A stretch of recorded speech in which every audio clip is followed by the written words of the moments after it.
Afin de produire des ouvrages de qualité, le processus de conception de l'usinage CNC requiert à la fois exactitude et précision.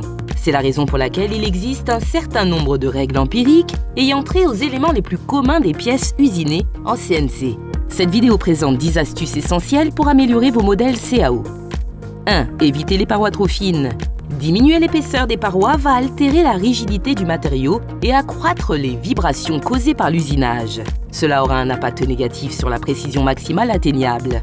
L'épaisseur standard des parois métalliques est de 0,794 mm et celle des parois en plastique est de 1,5 mm. Si vous avez besoin de parois plus fines, il faudra envisager un processus de fabrication plus adapté, comme la tôlerie. 2. Évitez les éléments ne pouvant être usinés en CNC. Des éléments comme les trous incurvés ne sauraient être réalisés à l'aide de bancs, tours ou foreuses CNC.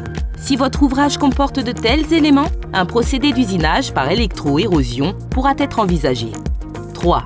Évitez de faire un usage excessif des tolérances. Si votre modèle ne précise aucune tolérance, alors la machine appliquera les tolérances standards, ce qui apportera un gain de temps et d'argent.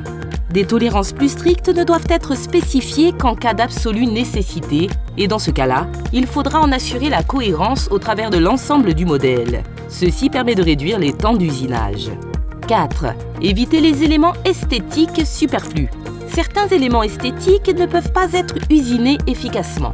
En tant que concepteur, il est important de garder à l'esprit quel procédé d'usinage CNC est nécessaire pour réaliser chaque élément, ou si cette réalisation demande un procédé en 3 axes ou en 5 axes.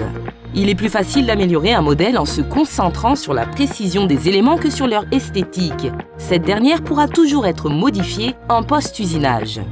5. Prévoyez un rapport profondeur sur largeur correct pour vos cavités.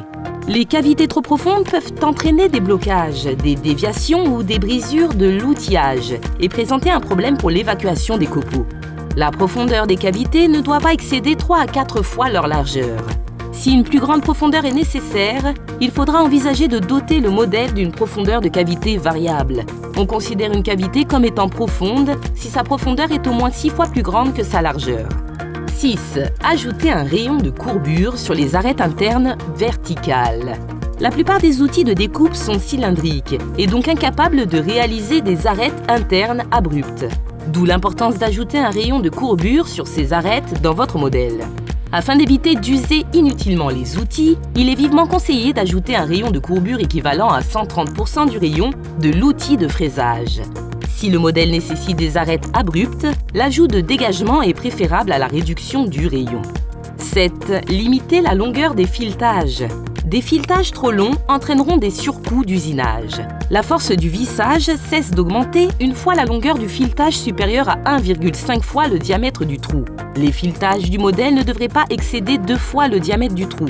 Dans le cas de trous borgnes, il faudra ajouter, au fond du trou, une longueur non filetée au moins égale à la moitié de son diamètre. 8. Évitez les éléments de trop petite taille.